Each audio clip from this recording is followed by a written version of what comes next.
Oxytocin is a hormone produced in the hypothalamus and released into the bloodstream during moments of genuine intimate connection. Researchers studying its effects on the brain have found something that stops most people when they hear it for the first time. The neurological state produced by genuine intimate union between two human beings is indistinguishable in its measurable brain activity from the states reported by advanced meditators during experiences of mystical union. The dissolution of the boundary between self and other, the sense of oneness with something larger than the individual. The same neurochemical profile, the same brainwave patterns, the same dissolution of the default mode network, the system responsible for the constant narrative of self that runs in the background of ordinary waking consciousness. Science didn't discover this recently. The Tantric traditions of India mapped it with extraordinary precision approximately 2,000 years ago. The alchemists of medieval Europe encoded it in symbolic language. The Kabbalists placed it at the center of their cosmology. The Sufi poets wrote about it in language so esoteric it was repeatedly mistaken for something else. All of them were pointing at the same thing.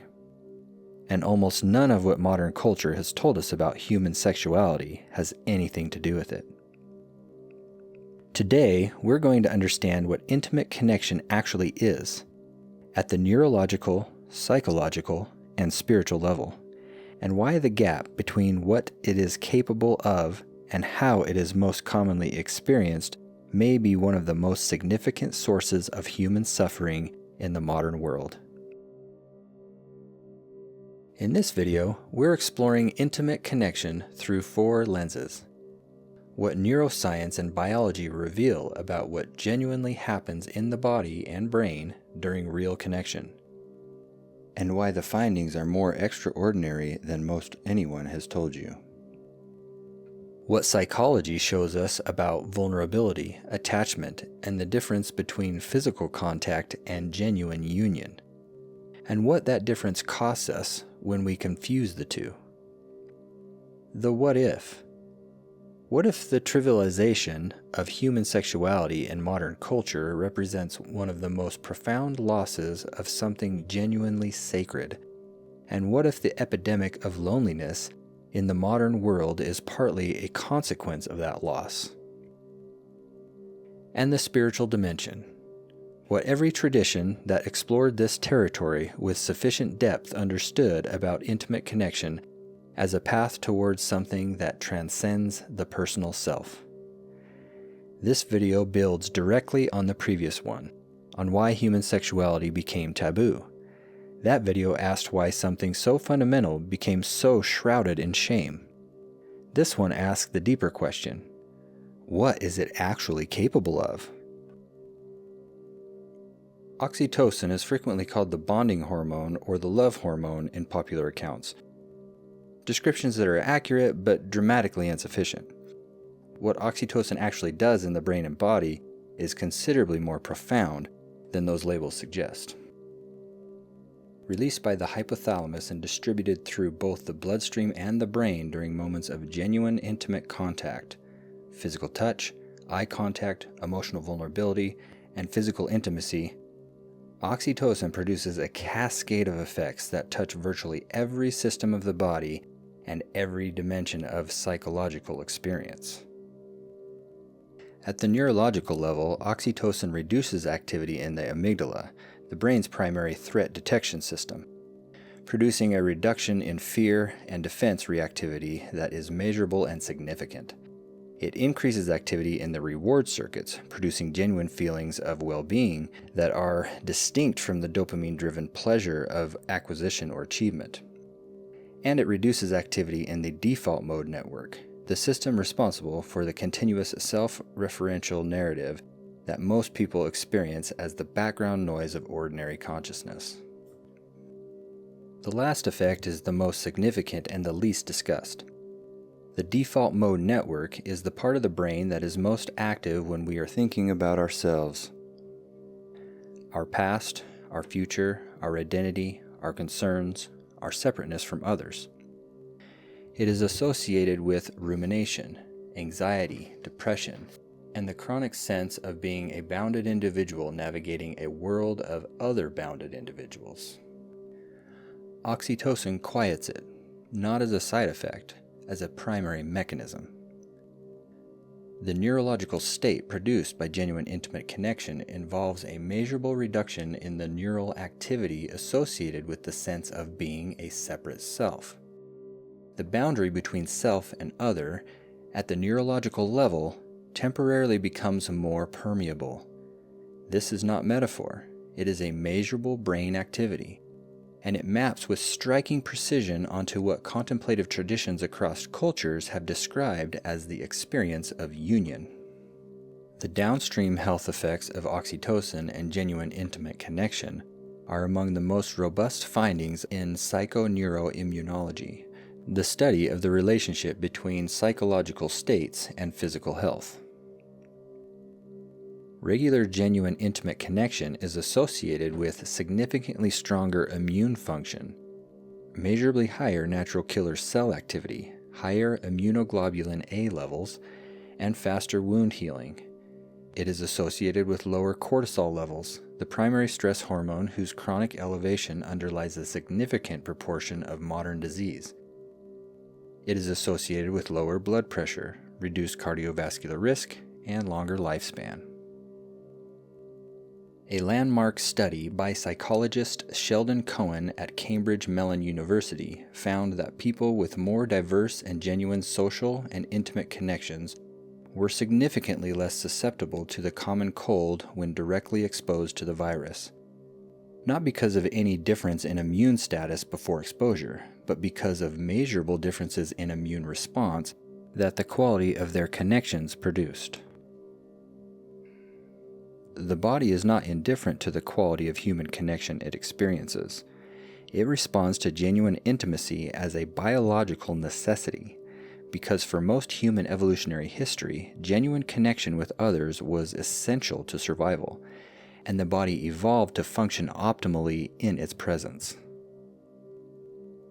Mirror neurons, the cells that fire both when an action is performed and when it is observed, play a significant role in intimate connection that goes beyond their well-documented function in empathy and social cognition.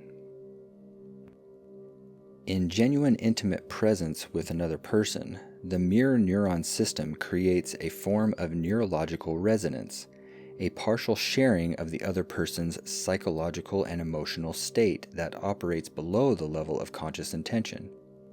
Two people in genuine intimate connection begin to synchronize their heart rates, their breathing patterns, their brainwave activity, in ways that are measurable and increase with the depth of the connection. This physiological synchrony is not simply a curiosity. It is the mechanism underlying the felt experience of genuine union, the sense that the boundary between two people has become less solid, that you are in some genuine way inhabiting the same moment rather than two separate moments that happen to be adjacent. The traditions that understood intimate connection as a path toward transcendence were not describing a psychological trick or a spiritual metaphor. They were describing, in the language available to them, a real neurological phenomenon that science is only now beginning to have the tools to measure. Researcher Brené Brown spent years studying human connection and arriving at a finding that has since been widely quoted but less widely understood. Genuine connection requires vulnerability, not as a nice sentiment about openness, as a structural necessity. Connection, in Brown's research, is defined as the energy that exists between people when they feel seen, heard, and valued, when they can give and receive without judgment. And what her data consistently showed is that this form of genuine connection is only possible when people are willing to be seen as they actually are, not as they would like to be seen, not as they perform themselves to be, but as they genuinely are, including the parts that feel most uncertain, most inadequate, most exposed. In the context of physical intimacy, this finding has specific and important implications. Physical intimacy without genuine vulnerability, without the willingness to be actually seen by and actually present with another person, produces physical contact without genuine connection. And physical contact without genuine connection does not produce the neurological and physiological effects of real union. The oxytocin response is significantly diminished. The synchrony doesn't occur. The default mode network doesn't quiet. The body knows the difference. This is why the same physical act can produce genuine feelings of union and transcendence in one context, and feelings of emptiness, disconnection, or even increased loneliness in another. The variable is not the physical act, it is the quality of presence and vulnerability that accompanies it.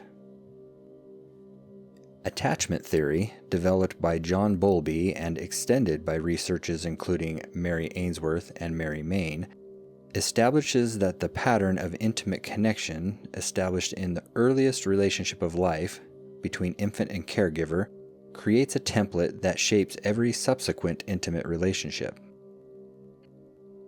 Secure attachment, established when a caregiver is consistently responsive, attuned, and available, produces adults who are comfortable with genuine intimacy, who can tolerate the vulnerability it requires, and who tend to experience intimate connection as a source of genuine nourishment rather than threat. Insecure attachment patterns, avoidant, anxious, or disorganized, produce adults who approach intimate connection with defensive strategies that protect against the vulnerability it requires, and thereby preventing the genuine connection that would make the protection unnecessary. The defense is self-defeating at the level it most matters, because what is being defended against is the very thing the person most needs. Research in relationship psychology has consistently found that the frequency of physical intimacy is a far weaker predictor of relationship satisfaction and individual well-being than is quality, specifically whether it involves genuine mutual presence, attunement, and emotional connection. The epidemic of loneliness that researchers have documented across the industrialized world, affecting people across all age groups, all demographic categories, and all levels of social activity, is not primarily a deficit of contact. Most lonely people have contact. What they lack is genuine connection. The experience of being truly seen and met by another person in a way that temporarily dissolves the sense of radical separateness that characterizes most of modern experience. Intimate connection, at its fullest, offers one of the most direct available experiences of that dissolution, which is precisely why the traditions that understood this potential treated it with the reverence they did, and precisely why the modern trivialization of it into entertainment and transaction represents a loss whose full cost has not yet been reckoned. Modern culture has produced more access to physical intimacy, more explicit content, more dating technology, and more cultural permission around sexuality than any previous era in human history. And simultaneously, it has produced more loneliness, more disconnection, more reported sexual dissatisfaction, and more people describing a pervasive sense of not being genuinely known by anyone than most previous eras in the historical record. These two facts are not coincidental. They are connected. The trivialization of human sexuality, its reduction to entertainment, to transaction, to a consumer experience optimized for novelty and volume, has produced a situation in which the form proliferates while the substance diminishes. More contact, less connection. More physical availability, less genuine union. The neurological consequences are real. A nervous system that repeatedly experiences physical intimacy without genuine connection learns over time to expect the former without the latter.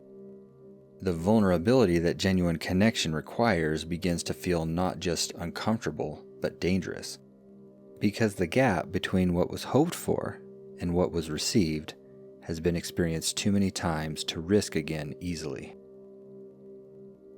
What if the loneliness epidemic is, at its root, a hunger for genuine union that the available forms of connection are not satisfying? What if what people are reaching for in intimate connection, even when they cannot name it, even when the cultural framework they have been given has no category for it, is something that the body and the soul know about even when the conscious mind does not? Of all the world's spiritual traditions, none has been more thoroughly distorted in its Western popular reception than Tantra. In the popular imagination, Tantra is primarily understood as a sexual practice, a set of techniques for extending or intensifying physical pleasure. This understanding is almost entirely wrong. Tantra, which encompasses both Hindu and Buddhist forms and represents one of the most sophisticated and comprehensive spiritual systems ever developed, understands sexual energy as one expression of the same cosmic creative force that generates and sustains all of existence. In Sanskrit, this force is called Shakti, the dynamic feminine principle, the energy of the universe in its creative aspect. Tantric practice is not primarily about sexuality. It's about the transformation and elevation of consciousness through the deliberate engagement with all dimensions of embodied experience, including but not limited to the sexual dimension. The goal is not pleasure, but liberation, the direct experience of the dissolution of the boundary between the individual self and the universal consciousness that underlies all things. Genuine intimate union in the Tantric framework is understood as one of the most direct available experiences of the dissolution of the separate self into something larger, because it involves the surrender of the ego's defenses, the opening of the body's energy systems, and the meeting of two streams of consciousness in a way that temporarily reveals their underlying unity. The image of the sacred marriage, the union of two complementary principles as a source of all creation and the path to highest realization, appears across traditions that had no contact with each other, with a consistency that demands explanation. In Hindu cosmology, the eternal union of Shiva and Shakti, pure consciousness and creative energy, is the source and sustenance of all that exists.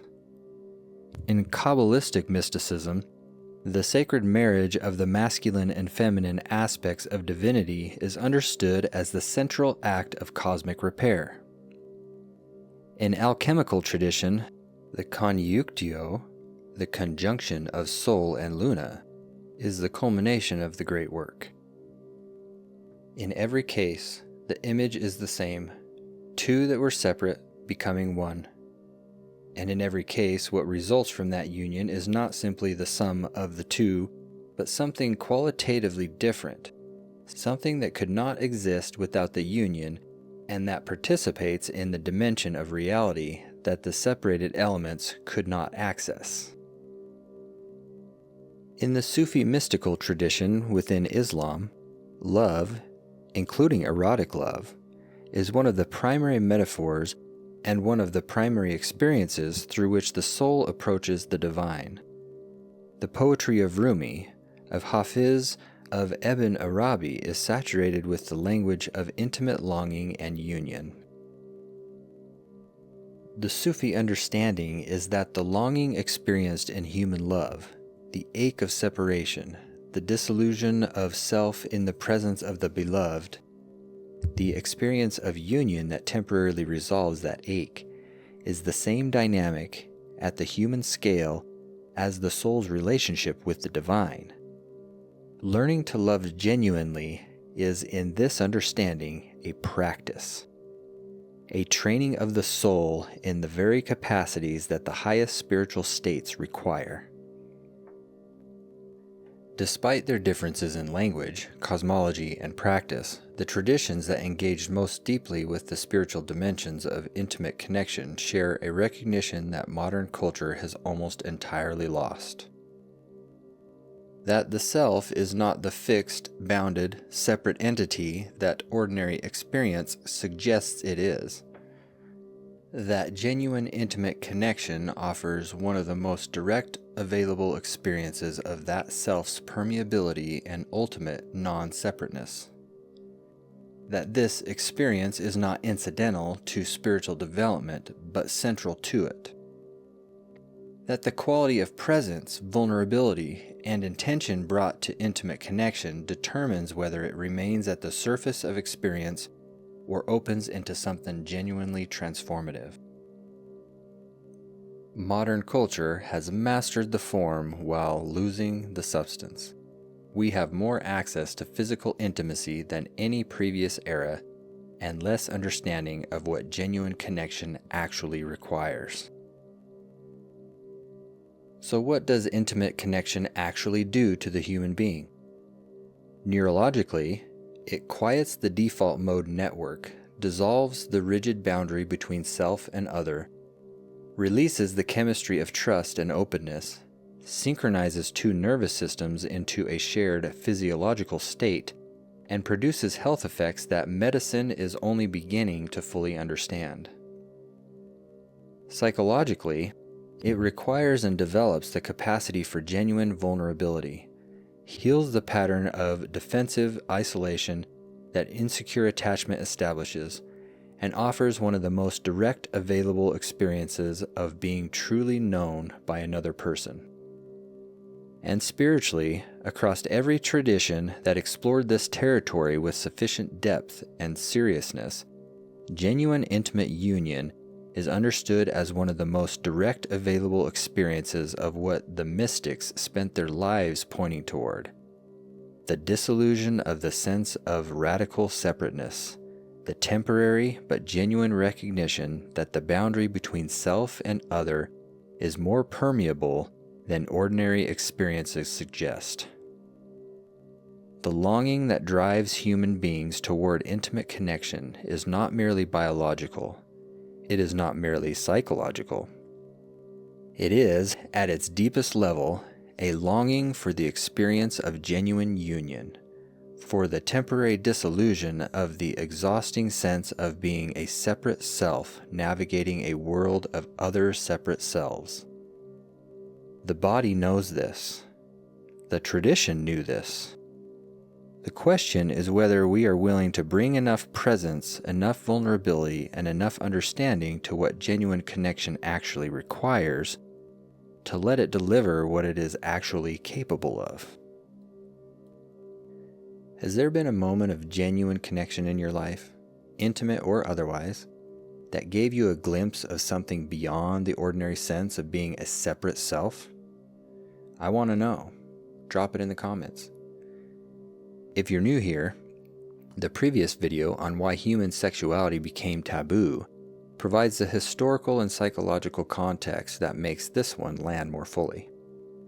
The first two videos on eye color and ears are also linked below. And the next video in this series takes a sharp turn, away from the inner world and into the body itself. We're looking at your hands. What the ratio of 2 of your fingers reveals about your hormonal history before birth, why your hands are the most honest part of your body in social situations, and what ancient traditions understood about the hand as a sacred instrument. That video is already up. Link is below. Subscribe so you don't miss what's coming next, and thank you for watching.